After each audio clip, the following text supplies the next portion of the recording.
You ever notice there's a lot of failed franchises now? Classic stories and characters often strike a chord with certain eras because they speak to something of that era. Currently, popular culture is dictated largely by corporations that by their nature are mostly concerned with minimizing financial risk. Shame about that. So we see these things revived over and over again in the hopes of squeezing out some recognition or nostalgia. The trouble is, sometimes what used to make something iconic can be lost in the years since the initial release, either because it was so influential it now feels dated in comparison to the things it inspired, or because it just is dated. A story or character with a context so tied to a certain time that without taking creative risks is hard to recreate. A lot of people have been very upset about the announcement of a new Shrek movie. And Zendaya? Oh, damn. And I understand some of that is for the obvious reason that Shrek has a feminized head now, but also because, frankly, the idea of a parody of fairy tale stories with random pop culture references was a lot more interesting 25 years ago, before there were, like, dozens of kids' movies doing the exact same thing. It's reminiscent of how everyone was into the idea of a multiverse story when Into the Spider-Verse did it, and then was almost immediately beaten to fuck. I'm not sure how I got here. Has to do with Spider-Man, I think. Recently, I watched another revival of a much older children's story featuring a famous green character that I think also clearly suffers from this problem. Borrowing so many now overplayed ideas, it's a prequel that fits extremely uncomfortably with hindsight and actually ends up highlighting everything wrong with the corporate mentality of modern franchise revivals. I'm talking, of course, about 2013's Oz the Great and Powerful. April Fools! Oz the Great and Powerful is a bad movie nobody remembers that also somehow made $500 million. I think the ways it's bad can be a good case study for wider issues we're now seeing with the modern failed franchise reboot. And so I will be discussing both of those things. And incidentally, I think Wicked is good. And I will also be talking about that. But as we are still in the first 3 minutes of this video, I have something very important to tell you. Did you know Extra wallets are still available? As a reminder, you can still use my coupon code at JackSane or use the link in the description to get exclusive discounts on products by Extra. High quality Extra wallets come with RFID wireless theft protection, space for cash and up to 12 cards, and they do a fun clicky thing where the cards come out. Extra also offers solar powered tracker cards to locate your items on a worldwide lost and found network with integrated voice activation with Siri, Google and Alexa. Accessories like a key case and Cardholder Pro are also on offer and can be purchased for up to 30% off with Extra's new sale that runs through to May 19th. Once again, use my code or link to get access to an extra 10% off, and thank you to Extra for sponsoring this video. And also, thank you. Here I thought I'd live a lonely life. Then you showed up. Oz the Great and Powerful is one of those movies you watch and the first thing you think when you finish it is, what? If I got to hand it to the pandemic on one thing, it's that we at least briefly moved out of the era where an incredibly bland, forgettable movie comes out and somehow, even though nobody really liked it or talked about it, it still somehow makes this much money. Who watched this movie? Statistically, you did, and then you forgot about it until I just now mentioned it. Until the release of Wicked last year, it was the most profitable Oz-related film ever made. Given my audience, there's maybe a 2% chance you actually liked this movie and like a 6% chance that you didn't really like it, but it was like a weird special interest. Either way, don't worry, I have at least 2 nice things to say about it. I generally try to avoid making videos that are largely just me shitting on media, but look man, we all like to have fun sometimes. Some of us like having fun a little too much, and that's why now they only get to be in movies made in France, or movies that they directed, or movies where they voice a scatterbrained albatross named Lemmy. James Franco. Viva the Resistance! John Cleese. Oz the Great and Powerful is a Wizard of Oz prequel told from the perspective of Oscar Diggs, a carnival magician who arrives in a real magical land and dupes the population into thinking he is the greatest and most powerful magical man of all. This is actually pretty much in line with the original novel. If there is one issue with this movie, it's not that it's a woke character assassination of Oz the Wizard. The trouble is, L. Frank Baum wrote 14 Wizard of Oz novels, and Oz is not the main protagonist of any of them, assuming that the wiki pages are correct. No, I didn't read 14 Wizard of Oz novels for this video. Do you really think I have that much time on my hands? Don't look at the timestamp. And there's one good reason to not make Oz the main character of a children's film. Because he clearly wasn't written to be one. Oz exists as an obstacle in Dorothy's personal journey to self-actualization. In the words of Joseph Campbell, he is the ancient father of chaos who unlocks the threshold to the classic Chinese pyramid of the soul. Say something like that. His role is to challenge her and then through the revelation of his false identity, make her realize what makes her and her friends special wasn't something an imposing authority figure had to give them, but was with them all along. The sum of the square roots of any two sides of an isosceles triangle is equal to the square root of the remaining side.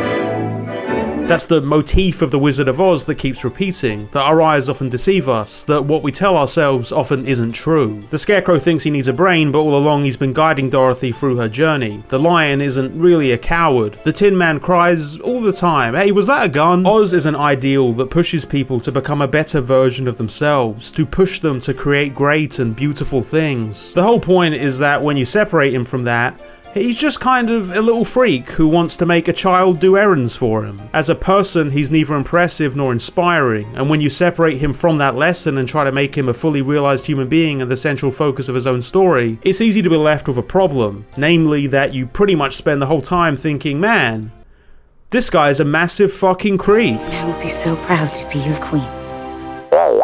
Sometimes late when things are real. The Walt Disney Company has been in an infamously long rights battle over The Wizard of Oz. That's why its own previous Oz adaptations were specifically of the sequel books until the first fell into public domain. What? Disney loves public domain laws. What are you talking about? Oz the Great and Powerful is, for legal reasons, not a direct successor to the original 1939 film. So there's a lot of little twists to the movie's style and formula to help deflect from the comparison. The design of the yellow brick road is different. The witch is a different shade of green. And you know how the first 20 minutes of the 1939 movie are this sepia-toned backstory showing the everyday life of the main character and giving a few nods to the characters and situations they'll come across later on, highlighting Dorothy's relatable feelings of being trapped and isolated in a small-town country existence?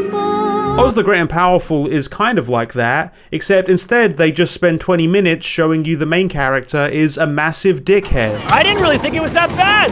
Of course not! You're just a trained monkey! In the first scene he's introduced, Oscar Diggs attempts to use a made-up story of him grieving a relative and the promise of fame and fortune as his assistant to manipulate a fan into sleeping with him. Professor? Frank!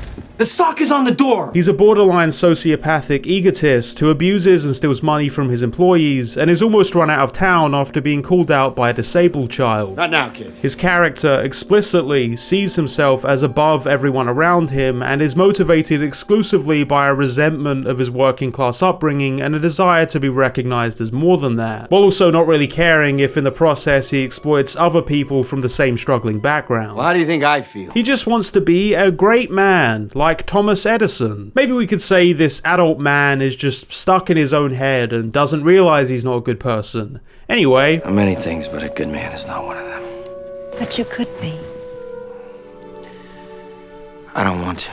Now obviously this is intended to be the start of a character arc. In the abstract, the lack of interest this movie has in demonstrating any redeeming qualities to James Franco's Oz, I'm pretty into it. This is the first nice thing I'll say about this film. It's a hard concept for a kids movie. Convincingly writing a morally grey con-man main character who you're also trying to keep sympathetic to an audience is difficult. Better Call Saul had a hard enough time balancing these parts of the character, and that's a show for adults, and not a movie that plays in the background of the modern dystopian McDonald's play place. But this is also a character archetype anyone in the mid-2010s is going to be pretty familiar with. If there's anything that makes it apparent why, of all times, they decided to make this movie in 2013, it's the fact that they decided to center it around this type of guy. Through the 2000s and early 2010s, there was really a love affair between Hollywood and initially unlikable, borderline anti-hero protagonists, pretty much exclusively men defined by large egos and or narrow-minded greed, who then go through some kind of arc that reveals a deeper conscience hidden under their issues. The key examples here would be Jack Sparrow and Tony Stark, in part because Johnny Depp and Robert Downey Jr. were literally the two guys Disney begged to play Oz in this film. I'm not going to rag on this archetype in concept. I was 8 and 13 respectively when I first watched the movies that introduced these characters, and on a rewatch, still pretty great. If Oscar Diggs was a well-executed take on this trope, I probably wouldn't have made this video. But this is my point from earlier. Stories are often a reflection of the era they were popularized in, And you can clearly see that in these characters. The 80s and 90s were the times of Thatcher, Reagan, and Gordon Gekko. Greed is good era, hyper-individualism, privatization, and a general, fairly cynical focus on personal enterprise and profit. As much as we can say every period in history is a reaction to the previous one, it's easy to see in the 2000s a cultural reaction to that cynicism, and a lot of injustice that was ignored in the meantime. That's how Dad did it. That's how America does it. And it's worked out pretty well so far. Jack Sparrow reflexively puts his own personal freedoms and profit above anything else. It's positioned as both the thing that makes him relatable and his defining flaw to overcome. The Black Pearl really is freedom. The arc of Tony Stark from open war profiteer to thoughtful world protector obviously reflects a residual guilt from US atrocities in the Middle East. I saw young Americans killed by the very weapons I created to defend them and protect them, and I saw that I had become part of a system that is comfortable with zero accountability. But also, that's a movie where a billionaire immediately builds a suit so he can heroically fly back to the Middle East with no public oversight whatsoever and blow up a random village. So I think in the reaction to late 20th century cynicism, we began to recognize maybe a layer of early 21st century naivety, a feeling that maybe good intentions alone weren't enough to clean up the attitudes these men reflected. I have successfully privatized world peace. I certainly can't see any negative consequences to stories that fabricate the idea of genius billionaires bypassing the government to single-handedly swoop in and save the world. Yeah, good idea for an electric jet. You do? Yeah. Then we'll make it work. Even in the years surrounding Oz the Great and Powerful's release, you can see popular culture trying to reckon with this. By this point, most Tony Stark appearances were basically just people yelling at him for being a prick whose obvious messiah complex disguised some clear residual issues in his character. Civil War directly addresses the ways Tony's desire for control and compulsion to act out and then quickly clean up after his mistakes end up reinforcing a lot of his worst tendencies. In the end, it was almost a fun twist when the bad things happening in a Marvel movie weren't somehow because of Tony Stark. So it might just be that Oz the Great and Powerful came out a little late. But again, done well, it's entirely possible this movie could have turned out fine. The problem is twofold. First, on the off chance this movie was intended as like a deconstruction of this character, if the idea was that James Franco just is an irredeemable arsehole who only exists to take advantage of others, it failed pretty bad. You the con man? Would you stop? The con man couldn't have done all this. You're much more than that. Well, then it looks like I've got you fooled too. The only person you've got fooled is yourself. Not to get too ahead of myself, but this is clearly a story designed from the ground up to give Oz a satisfying heroic narrative. Starting from these flawed origins, it gives him every opportunity to prove himself as a better man with almost no resistance or even really justification for this change in his character. Everyone basically spends the whole time babying him into the chosen one role he frauds his way into, and then, hey, I guess he's the guy. He even gets to be with a fantasy version of that ex that dumped him. Don't think too much about that. I was fully on board with basically Disney's The Apprentice, a story about a deeply flawed villain protagonist who disguises his manipulations behind some veneer of humanity and then essentially ends up colonizing a peaceful and welcoming land. There is even some precedent for this in Wizard of Oz prequel adaptations, but for reasons I'll talk about in more depth later, that is simply not the movie Sam Raimi made. Yeah, this is a Sam Raimi movie, by the way. I know I wouldn't have noticed either if I didn't realize how weirdly similar it is to Army of Darkness. More likely, the idea was that the movie genuinely wanted to keep Oz sympathetic, to replicate these other popular narratives and make us believe he really does have a deep down heart of gold. In that case, it failed way worse. Again, from the start I want to be clear, I actually admire attempting this kind of character arc, specifically because it's such a hard balance to maintain. Even in the case of the most beloved greedy conman with a heart of gold that many of these modern examples are based on, there was a famous indecision about whether or not Han Solo was allowed to be the type of guy that shoots first. When Paul Rudd Ant-Man spends a whole movie acting like he's a flawed, troubled guy who needs to atone for his past, but then the actual movie is so afraid of making him seem flawed or troubled that they need to reassure us he only did the nicest crime you could possibly commit. Really stuck it to those billionaire SOBs. The more I read about what you did and stuff, I'm like, wow, I know this guy. Yeah, look, it wasn't a violent crime. I mean, I'm a good worker. No, it wasn't a violent crime. It was a cool crime. It's pretty annoying, but I'd say the solution isn't just giving up completely on showing anything that would make us buy into this character's arc or struggle. Jack Sparrow instinctively saves a drowning Keira Knightley in the first scene he's introduced. Tony spends the whole first act of his film building an emotional connection to my best friend Yinsen, and that's while he's spending the whole time being tortured in a cave. Oscar Diggs steals money from Zach Braff, flees his job when someone figures out he's trying to take advantage of another woman there, and then arrives in a magical realm so he can pose as a messiah and immediately do the same thing to someone else. Oh, sorry, I mean, they must have just danced all night and held hands. There is nothing in these first 20 minutes to give us any indication this is a person we should root for. I do feel on some level, if this is the story you're telling, you have to make the concept that there is a heart of gold within this character somewhat convincing. Let me say with confidence, you will not be convinced. This introduction ends up showing a symptom of the problem that will continue to plague this movie. Time. Because more than anything, what the lack of effort to write Oz in a remotely balanced way shows is a massive over-reliance on audience faith in this kind of character arc, and the inherent likability of the lead actor. And time, very much, has not been kind to either of these things. All things in good time. And a good time for all things. Some are quick to take the bait. This shit looks arse. Not long after James Franco's arrival in Oz, he bumps into Mila Kunis's Theodora, and there's no two ways about this. Love bombs the fuck out of her. Sure get along, and like you said, we belong together. This movie looks really bad. Now, I'm not just talking about the things you'd expect, like she shows up and says, there's a prophecy and great riches as a reward, and he's like, oh yeah, I'm the prophecy guy. He does do that, but then just immediately starts using the pretext of being the prophesized hero of this kingdom to convince this follower they're destined to be together. I mean, it's not like he really knows who she is. She really just exists here to be a lore dump to move the plot forward. The whole thing has a very guy who just installed a Skyrim NPC sex mod air to it. Don't worry if you think this will evolve into an actual relationship, by the way. 10 minutes from now, he will forget she exists completely. I will talk to her in the morning. I will tell her how much you love her, how much you... No,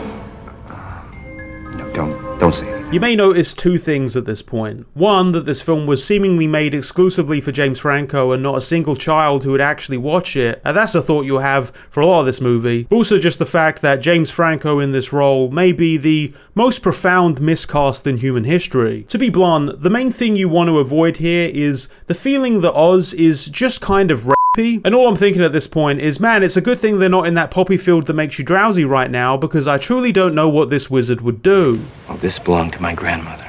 For reasons that will become more obvious the more I talk about it, I can't not address this. So this is the full length of the sexual misconduct section of James Franco's Wikipedia page. For some reason, I think he was always going to have a difficult time remaining likable and sympathetic in this role. Fortunately for this part of the movie, he doesn't really try. This man is so obviously convinced of his own inherent charisma that everything he does comes off as completely phony, and I guess we're supposed to find that charming and relatable. Poor soul. Save this little talking monkey. Yeah, okay, that is something I do now. Fuck yourself. I feel like I'm going to hear the phrase death of the author when it sounds like I'm criticizing this movie based on who James Franco is. I will say for one thing, that's not really what death of the author is. Evaluating art without thinking about your opinions on the people that made it isn't death of the author. It's just not making a call-out post of the author. Death of the author is more about whether we should consider the author's intended meaning when we're trying to understand their work. Personally, I do think it's sometimes important not to let the author do the thinking for you and consider what their art meant specifically to you. Now, secondly, I'm not woke cancelling Oz the Great and Powerful because James Franco is a creep. My main contention is that Oz is a creep, and the movie relies heavily on James Franco's performance to maintain the image that this is a relatable and salvageable character. and it's not a very good performance. And I do think it's worth thinking about that on a meta level, in the same way we can often think about how parts of a production affected the final product. This movie is trying to convince us that narcissistic, manipulative sex pests can be heroes on the inside, and the man they chose to hire to convince us of this turned out to be a manipulative sex pest. A man who was exposed for using his celebrity status to try and hook up with 17-year-olds, and then tweeted in all caps, "I hope parents keep their teens away from me," who has then routinely been outed for continuing to use his status to take advantage of the young fans he mentored. The parallels are actually ridiculous. When I took on the role, I didn't really have that much pressure to kind of behave in a certain way. I could make it my own. And surely this parallel itself tells us something about the time and place this movie was made, and the strength of its message. The fact is, when you're going over the context of a movie and its $215 million production, the reputation of its cast and why they were chosen for their roles is gonna come up. I would say it's gonna come up a lot more when the lead actor plays himself in every movie. James Franco is Oscar Diggs because the production decided he could effectively embody the essence of Oscar Diggs. And the essence of Oscar Diggs is a guy that seems like an unrepentant creep who relentlessly uses his power over others to exploit them, but secretly has the will to overcome those flaws and be the selfless hero others imagine him to be. We even see the movie already trying to strike this balance, with him heroically rescuing Mila Kunis by killing a bird. We're going to need everyone to believe. James Franco does not believably pull this role off. And again, this is only partly because of James Franco. If it was Tom Hiddleston in this role, I still think it would have been an uphill struggle. Discard this example if Tom Hiddleston turns out to be a bad person. As we move further into this movie, it comes back to that word I used earlier. Faith. The film being both totally indifferent to showing real depth to Franco's Oz, and still earnestly wanting us to root for him, comes from a reliance on faith. We are armed with our courage, our hard work, and most of all, our faith. Faith, specifically, that the audience is already on board with the idea that whatever kind of person is being depicted here is one we can rely on, one we can put our hopes into. This is another part of the whole death of the author argument. Sometimes the unintended implications of stories can tell us a lot more than what the writers were specifically trying to say. So this may be a good opportunity to think, what does it tell us if not only does the movie itself fail to convincingly show this arc, but the guy they hired to communicate it is a perfect example of why people started to question this narrative. We have nothing to fear as long as we believe. Anyway, at this point, Finley the wacky monkey sidekick shows up, and he's ugly, and I hate him. The perfect prize that waits among the shelves. Highly corporate media often involves a lot of focus testing and predicting audience expectations. For instance, with this movie, there is clearly the expectation that the kind of sincere fantasy wonder we've seen in other Oz adaptations is too gay for the audience. I shall blow a fanfare. No, not now. And instead it'd be better if the whole thing felt like a half-hearted SNL parody bit. Don't you love the smug insincerity of this jaded 40-year-old man? What if everything you loved had that vibe? Alright, no. So sound the battle call, the wicked witch will fall, and so it is the wondrous winds will come to save us all. This is another thing that's very much 2010s coded. People in the 2010s fucking loved it when guys looked around and said, this is happening, I guess. They lived for it. Nobody wanted to unironically engage with anything. I guess I'm talking to a monkey now. I guess I'm helping a princess now. I guess I'm fighting a witch now. It's probably more annoying here because it's clearly an attempt to endear us to Oz. We are outsiders to this world like he is, so we identify with him. This is a large part of the attempt to make him relatable, and ultimately a person we want to root for. Don't you find it highly relatable to use your workers' debts to blackmail them into concealing information? I'm not the wizard. Well, you could have told me before I sealed the life debt. It's too late. Oz eventually bumps into this man with a big horn, and then meets the second attractive woman in this magical land, who he immediately contemplates cheating on the first one with after he just convinced her he was her true love. They are also sisters. Well, I look forward to being served. This behavior ends up being a catalyst for Mila Kunis to become the vengeful antagonist of this film. Did I mention that Mila Kunis was the villain of this film? Now, in fairness, she is not the sole antagonist. It seems like at a certain point in the writing process, there was at least enough self-awareness that scorned woman must be beaten by heroic chauvinist adulterer is probably not the story that should just be played straight. No, the true villain of this story is actually, this other woman, the one he wants to cheat on the first one with.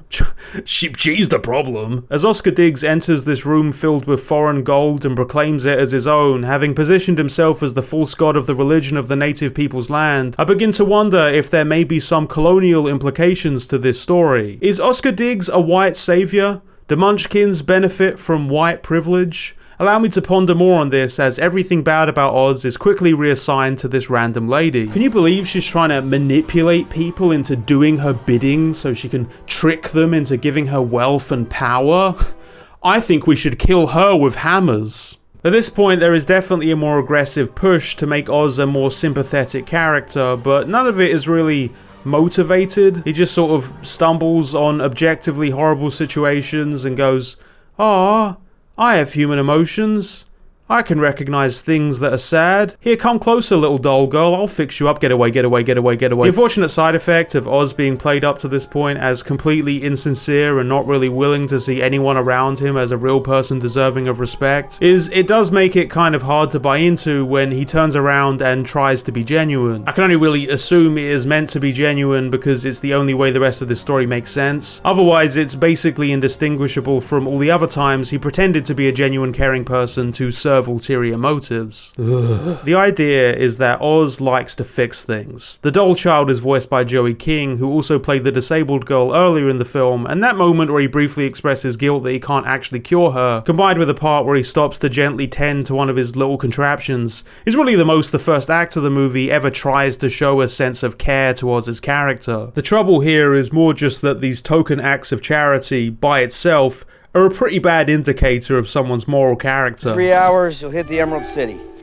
Tell them I sent you, they'll take great care. It is quite famously the thing exploitative entities that do exploitative things dump money into to boost their reputation. It also doesn't help that with the introduction of the doll girl, the film is drawing a direct parallel between the desire to help a disabled child and a literal pet project. None of this is to say this all can't be used as a way to help show Oz's growth. Just that it doesn't really work on its own, and without being reinforced, it can indicate just the opposite. That Oz too is just performing heroic acts to boost his own ego and reputation. I mean, it was the explicit motive he stated at the start of the film, to be perceived as a noteworthy, important person. The same motivation that led him to heroically saving the revolting monkey, to impress a girl he was trying to manipulate, and then later making it very clear he doesn't care whatsoever how much pain and misery Finley suffers. Hello? Guys? Can I get in the carriage? Can I please get in the carriage? You'll die! You'll die! You'll die!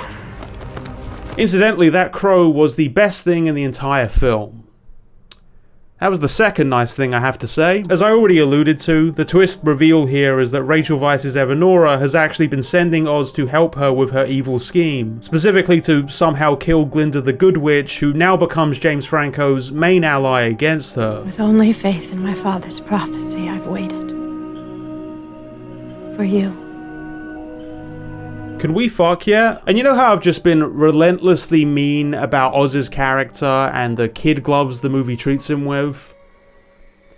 Yeah, it gets way worse now. This movie looks really bad. Glinda at this point tells Oz outright that she is completely aware he's an ego-driven fraud and a liar who has demonstrated no reason anyone should trust or get behind him, let alone make him some kind of leader or figurehead. But that's okay, because people want to believe in him, and that's enough. No, I just told you I'm not the wizard. But they don't know that. If you can make them believe, then you're wizard enough. What an incredible lesson. Good people of Oz, your wizard is here! Nobody else could have done that. So there's a couple of related things that come up here which really start to spell out where this movie's going wrong. The first has to do with what I was saying earlier about Oz being charitable as a way to show growth or care in his character. One of the issues with that is also the same reason those that exploit land and people often use charity as an easy way to boost their reputation, because it can be easily used as a substitute for acknowledging or confronting wrongs already committed. Part of this problem has now been solved for Oz because Glinda the Good just outright gives him permission to be as greedy as he wants with no need for sacrifice or introspection. I still get that gold. Which, and maybe I'm the dumb guy here, I thought was meant to be a bad thing he was doing. So already this is something that can't be used to show any real arc in Oz's character. This leaves some atonement of his relationship with Theodora, using lies and deception to take advantage of her and then immediately discarding her when the next attractive thing comes along to claim, as the one thing that can still be used to show he might not be that bad. But don't worry, we don't need to address any of that, because actually Theodora has turned evil because of her evil sister's evil spell. There's so much good here. It sickens me. Now, as a minor aside, so Rachel Weisz, Michelle Williams, both clearly completely wasted on this material. Maybe deep down, I'm still just mad she replaced the original voice actor for Meg, but I think Mila Kunis is a very limited actor who clearly struggled in this role, and especially in this costume. Ask for your wizard. He will be the first to die. Why do you continue to resist? I would feel bad for her, but then again, she also helped raise over $60 million for the genocidal IDF, so fuck her, I guess. Be sure to check out the fundraiser attached to this video. What makes this direction in the story frustrating isn't just because it's another attempt to whitewash Oz's actions so he can more easily fit into the hero role he's now being literally pushed into by other characters. It's more like, on some level, I kinda do want to feel convinced Oz fits in that role by the end of the film, and this execution completely destroys one of the central ways that could have been achieved. Make no mistake, there is no atonement or even acknowledgement that Oz did anything wrong towards Theodora for the rest of the film. Her attempts to blame him are framed entirely as misguided deceptions by her sister, as if we just forgot the entire first act of the film was him pretending to be a messiah to manipulate and then immediately ditch her. The movie itself is now relying on being too forgettable to remember its own bad writing. It's just really hard to feel like we're watching a character grow and change when the writers themselves seem basically unaware what about him actually needs to change. The problem with Oz isn't that he's unwilling to play along with a role that gives him an endless supply of fortune and praise. It's pretty much the thing he wants anyway. The problem is that his attitude and behavior is clearly callous and self-serving in exactly the way the movie is trying to position as villainous, except the movie wants to position James Franco as a good guy deep down who is exempt from that judgment with absolutely no justification, besides token acts of charity and hope that the film makes indistinguishable from other times he does the same things, specifically to deceive people into thinking he's a better person than he is. You know, like the villain of the movie. And now we've gone so far in this direction that he has an assistant character played so completely straight as the good person who knows what goodness is that she might as well be nicknamed the good person. Which she is! Let me talk about great man theory for a second. But Oz never did give nothing to the Tin Man. Wicked, The Life and Times of the Wicked Witch of the West, the novel that formed the basis of the Wicked musical and which Oz the Great and Powerful takes several plot beats from, opens with a quotation. In historical events, great men, so-called, are but the labels that serve to give a name to an event, and like labels, they have the last possible connection with the event itself. Every action of theirs that seems to them an act of their own free will is, in an historical sense, not free at all, but in bondage to the whole course of previous history and predestined from all eternity. Great men are often elevated as a way to explain why major changes in civilization took place. Everything was one way, and then a guy showed up and things happened. The idea, a common criticism of great man theory, is that people do not create histories. Histories create people. The world doesn't change because any one person just divinely appears. They are always at best a figurehead for shifts in society that are the result of factors so numerous the human mind struggles to comprehend it, which is why we then try to simplify it by inventing great men. The Wizard of Menlo Park. A truly great man. Thomas Alva Edison. Shut the fuck up. So Glinda's statement that it doesn't matter who Oz is, but only that he's already been chosen to assume this messiah role has some basis. Again, it was his function in the original story. The point is that the Great Wizard Oz exists to push Dorothy to prove herself and teach her a lesson, and the actual guy behind the curtain is really not that significant. I've talked many times on this channel about the concept of a white savior, a specific kind of wish fulfillment where a guy descends from privilege into this struggling land and single-handedly lifts these simple people up with his unique talents. Put best by the eternal Ryan Davis. You know, I'm against my forefathers who came and pillaged your land, and I'm going to fight alongside of you.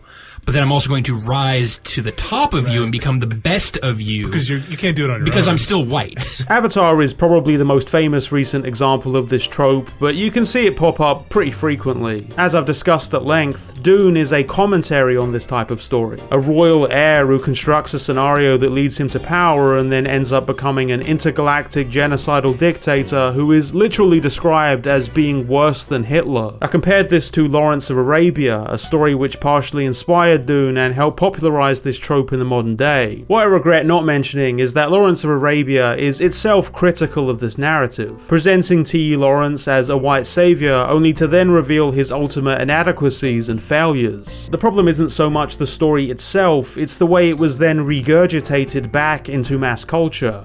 A problem also shared with Dune. The visual idea of the white savior, the basic fantasy of rightful dominion over these backwards people, continues to be a source of audience gratification, a way to be both one of the people and also above them. Remember when I mentioned Skyrim earlier?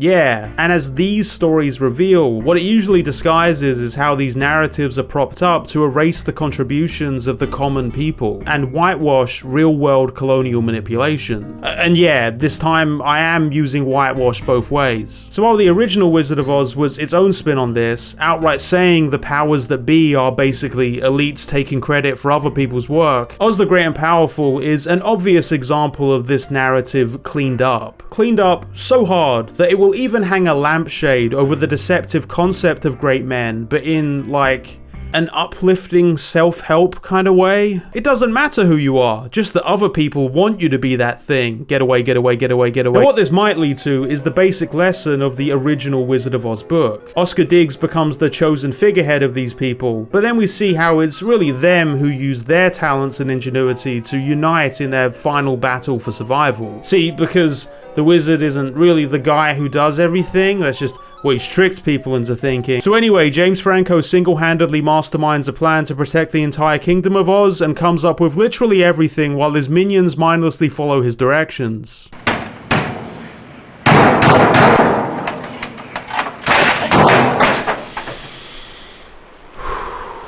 Okay, from a writing standpoint, I get why this movie had to double back and just be a story about a great man. The original novel was able to twist this concept because it took the time to build out its cast into well-defined individuals with their own rich backstories. Like, just as an example, the Tin Man isn't like a robot some guy built. He was a woodman who fell in love with a servant girl and then worked to make enough money to build them a home together. Except the servant girl's employer didn't want to lose her, so she asked a witch to curse the woodman's axe. And the harder the woodman worked to make money, the more and more parts of himself he'd lose, until eventually his whole body, including his heart, was lost. Seeing that the harder he tries, the more he suffers, the Tin Man eventually gives up, convinced he's lost the ability to love entirely, and that's why he needs to see the wizard. We know through seeing the Tin Man constantly react emotionally to situations that he hasn't lost the ability to love. He's just suffered so much pain and loss that he's convinced himself of that. This is the tragedy of his character. It's what makes it so cathartic in the end when he comes to that same realization. Now I know I've got a heart,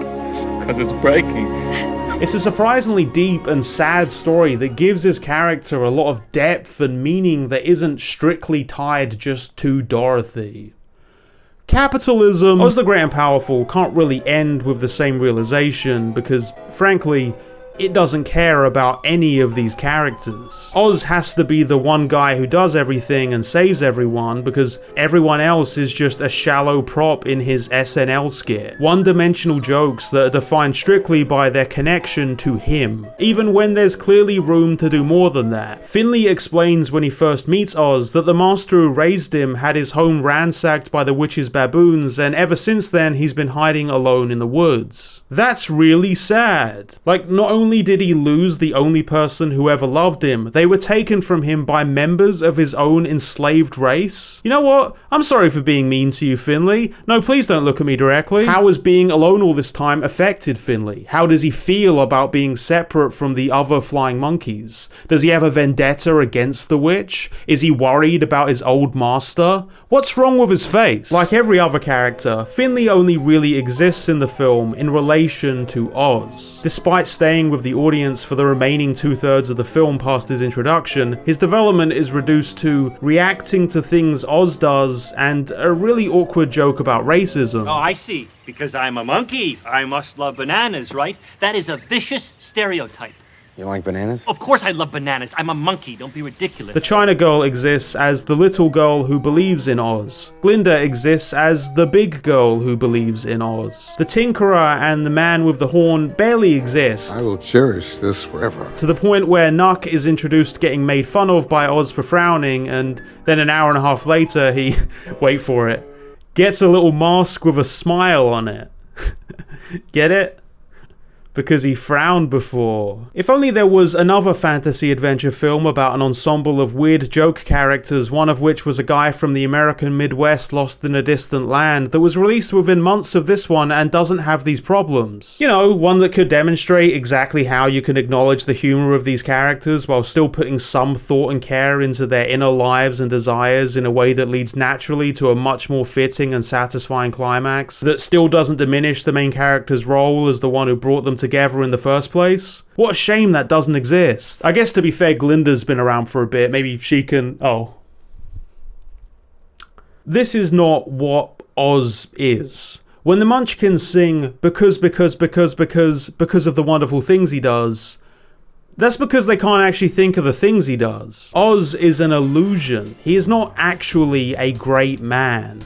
But I guess he is now. Gather round, kids, for the great lesson of the Wizard of Oz. You are actually helpless, and you should in fact wait for a lying con man to show up and fix everything for you. I don't care in itself that this movie has a damsel in distress. I don't care in itself that the main character ends up saving the day in some way. It's a pretty common thing. But at this point you just have to wonder, what is the point of this film? Is it that deep down everyone has something special inside them that they can use to help people?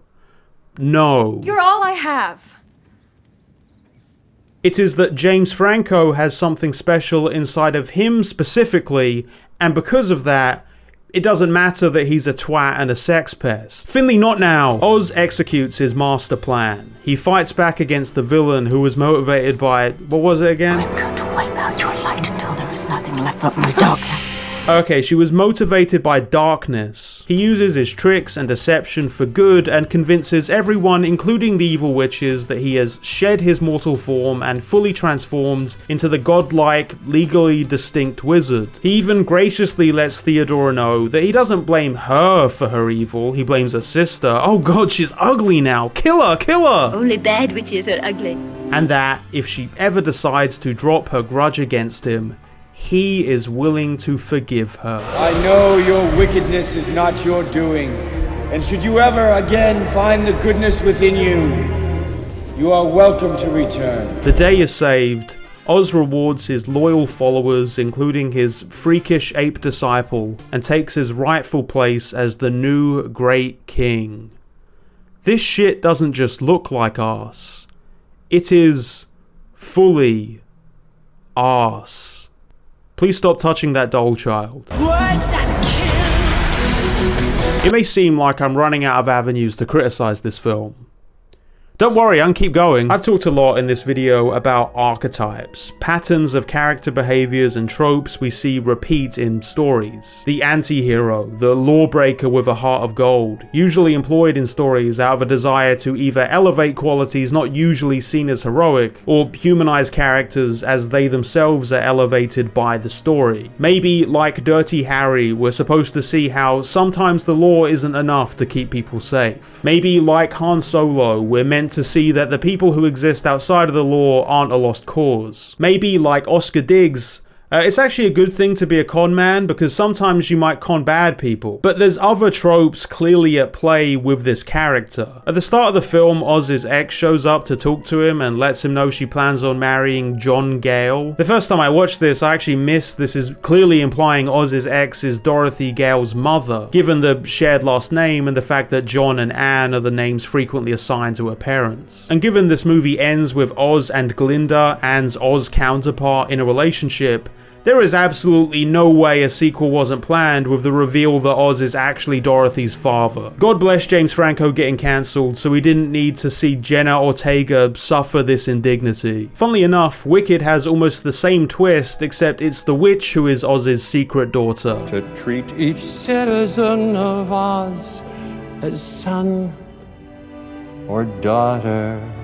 Either way, there's clearly a specific fascination with turning Oz into a father figure. In particular, an absentee father. You're not going to bring up Joseph Campbell again, are you, Jack? No, Jack, what are you doing? The problem of the hero going to meet the father is to open his soul beyond terror to such a degree that he will be ripe to understand how the sickening and insane tragedies of this vast and ruthless cosmos are completely validated in the majesty of being. The hero transcends life with its peculiar blind spot and for a moment rises to a glimpse of the source.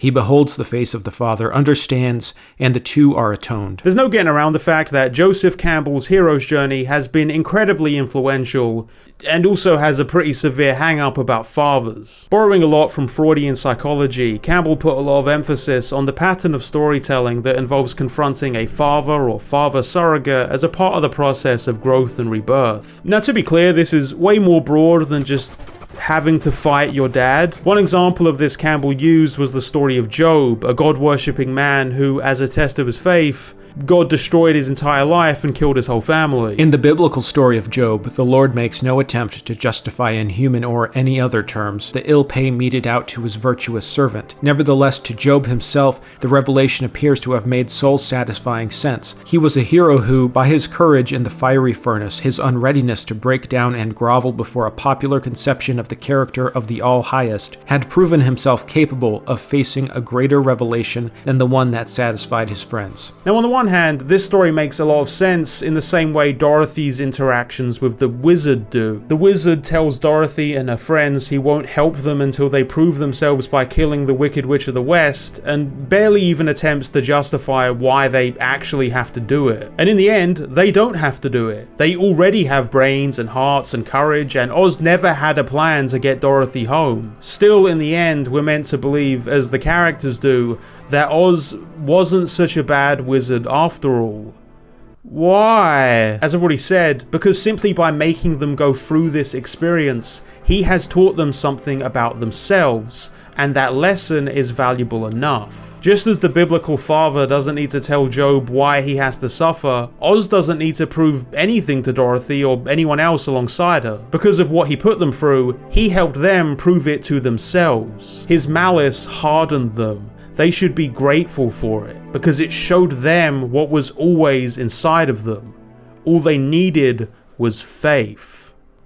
So now that I've got Joseph Campbell, the Book of Job, and Oz the Wizard all in a line, I have to say my problem with all of them. This all seems a bit convenient. What a lucky break that it turns out blatant cruelty is exactly what these people need to become the best version of themselves. How convenient that the archetypal father never has to be accountable for his own actions or character, and in fact, by teaching this lesson, now there can be a nice atonement between them. Who would have thought that actually all of this was a necessary, unavoidable step to completing your own heroic journey? You're one of the best out of us. Because of him, we have all of this. So what does this have to do with Disney's Oz the Great and Powerful? Literally everything. If you want a real answer to the question of why there is so little effort being made to justify anything about Oscar Diggs, there is your answer. He doesn't really need to justify himself because he is a necessary part of this story. He is a necessary part of this kingdom, predestined by his disciples. He is the miraculous father of this world, of his own dreamlike invention. And most importantly, he is the lead character of this multi-million-dollar franchise. He is our Jack Sparrow. He is our Tony Stark. And you don't need me to convince you he's the hero, because this well-established narrative has been drilled so deep into you that you barely even need to recognize it's there. He may be flawed, he may be selfish, he may be cruel, but at the end of the day, hold on to your faith, because you need him. I sure do hope nothing happens, like maybe people get sick of this narrative and start to actually question it. Now, could it be that I'm more sensitive to regressive depictions of fatherhood because I'm going to be a father? Could it be that I'm more sensitive to sloppy handling of this archetype because I have an absentee father?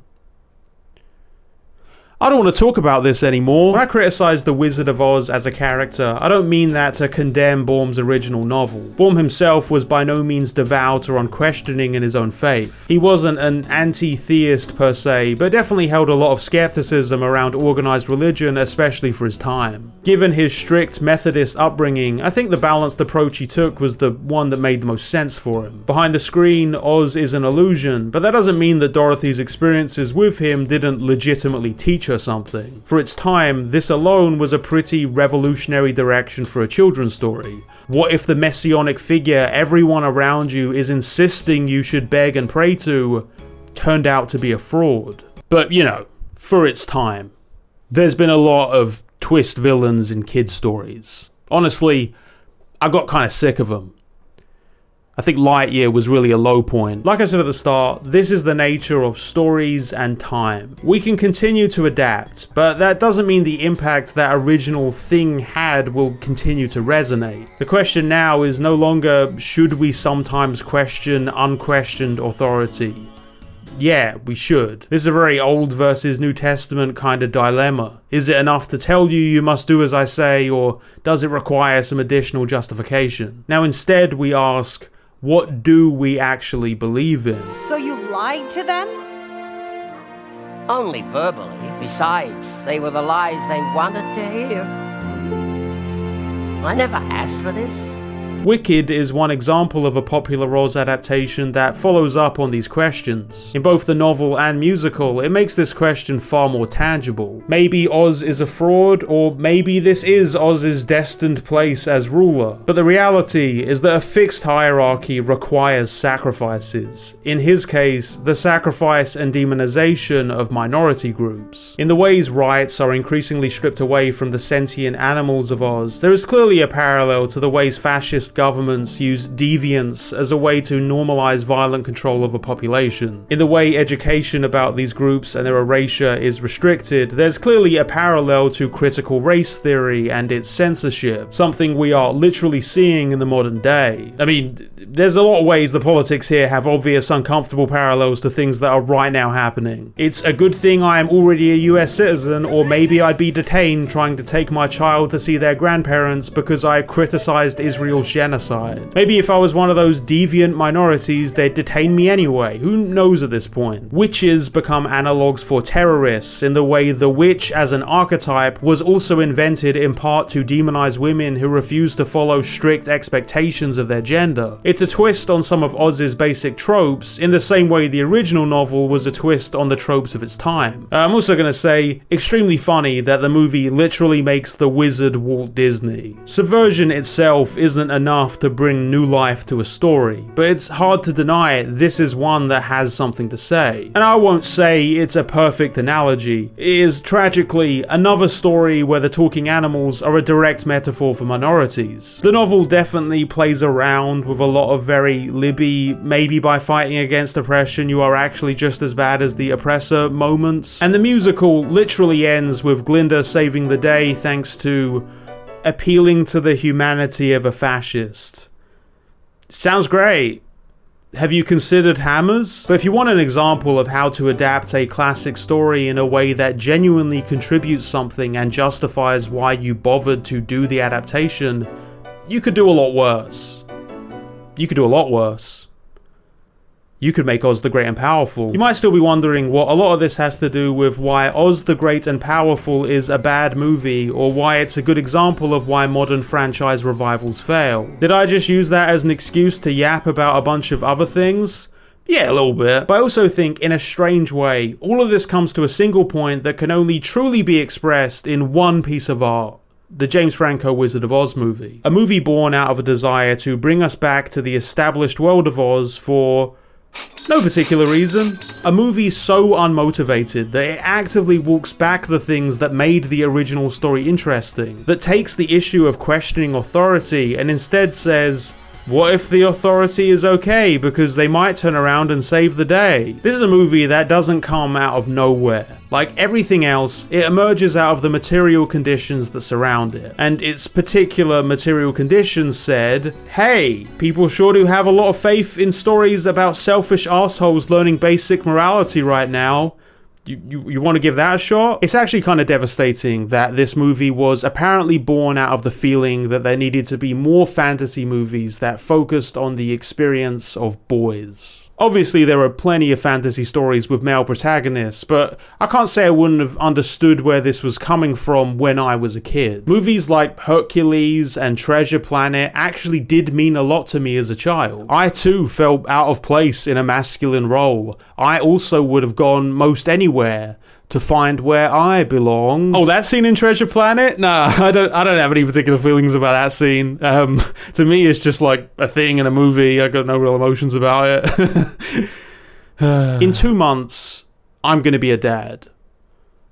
And at the heart of it, I truly can't think of a more irresponsible and destructive lesson to teach to a young boy than to tell him there don't need to be consequences to being a manipulative predator, as long as you can also do some useful tricks. The idea of reviving a classic story that actually did teach an important lesson, to emphasize that, fuck off. I had a section here where I talked about Adolescence, a recently released show detailing the online radicalization of a teenage boy resulting in an act of horrific violence against a young girl. I don't want to get too tangential, so maybe I'll save it for its own video, but I remember seeing a lot of conservatives get very upset about it, which is a very new and surprising thing for them to do, in part because it was a negative depiction of a white male who, as we all know, never commit violence towards women, and in part out of offense at the idea of fiction being used to educate about real-world issues.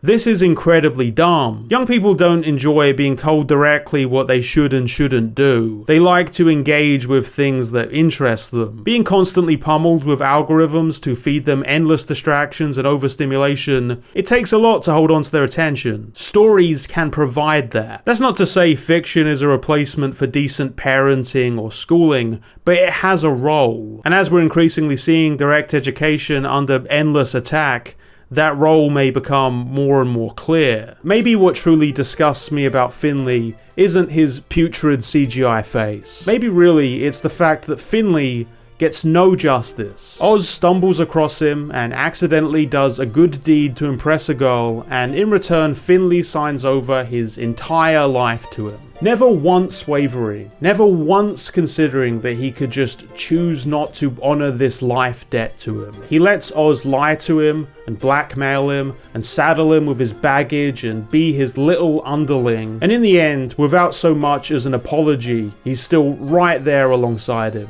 And the movie says, great. It's a good thing you did that. Despite all objective indicators he didn't deserve your trust, you had faith in the right guy after all. You're my friend. That's all I ever really wanted. To me, the modern franchise revival fails because it's transparently made so corporations can use established trends to extract maximum value. It's a process that fundamentally opposes art itself and contributes only to messages that circle the drain of truly backwards, dated ways of thinking, if it even manages to be a coherent enough product to express anything at all. One of the first video essays I ever made was about Tim Burton's Alice in Wonderland, a modern reimagining that was in many ways the blueprint for the current culture of live-action remakes. That video was made almost 7 years ago. In the years since, it's gotten so much worse. And yet the criticism hasn't changed that much. Tim Burton made a movie that gave a completely regressive message for young girls that went entirely against its own source material. Not to find your own ambitions in life, but to take responsibility for the purpose that's already been decided for you by fate, by society, by your father. It took a story that inspired many others, including The Wizard of Oz, and turned it into conformist, interchangeable content to consume. This is why these same issues keep repeating, because the corporate mandate isn't to inspire or innovate, it's to create safe, consumable content. Sometimes, obviously, people just want some escapism, and maybe a reliable, fun spectacle is enough for a movie to justify itself. It's fine that people like the Minecraft movie, it's really fine. Unless you're trashing the theater for a meme, then you are a massive dickhead. But increasingly I think we're seeing that spectacle isn't spectacular enough. We become numb to the novelty of franchise. We become numb to the visual noise, either because of diminishing returns or just because corporations are unwilling to pay their artists a decent wage. I don't think all mass or pop culture is bad, clearly. I think it sucks that in consuming it you are almost unavoidably benefiting terrible companies, but at that point I'm really repeating things I complain about in every video. It's a good enough thing stories like this can spread widely through society, introducing young people to ideas it may be important for them to think about, uniting people through a shared language and understanding. But when I step into the murk of corporate regurgitated reboot reimagining slop, and I look up into the yellowed eyes of its shadowed rotting visage, I will always see one face staring vacantly back. The face of James Franco. Now don't worry, because we're not done yet. 1978's The Wiz. I hope you enjoyed my April Fool's video. It was slightly delayed. If you like this video, please consider sending me a tip on YouTube or Ko-fi or Patreon to be in the credits that are scrolling now. It turns out you have to buy a lot of things for babies. A lot of my patrons are losing their jobs right now due to the current fascist scum in power, so if you can help out, it's appreciated. The fundraiser will remain attached to this video, as I always try to when I mention the current atrocities against the Palestinian people. I hope I've given you a lot to think about the Wizard of Oz, and maybe some other things also. Thank you. Love you. There's the other aspect of it is that come try to get this job from me. You want me to give you a job? Come on, come prove to me that you want this job. That's a sin, and that's against the law, and that is a degree of harassment and predatory behavior that goes against an assumed code of ethics. You will agree with that, James? Yeah.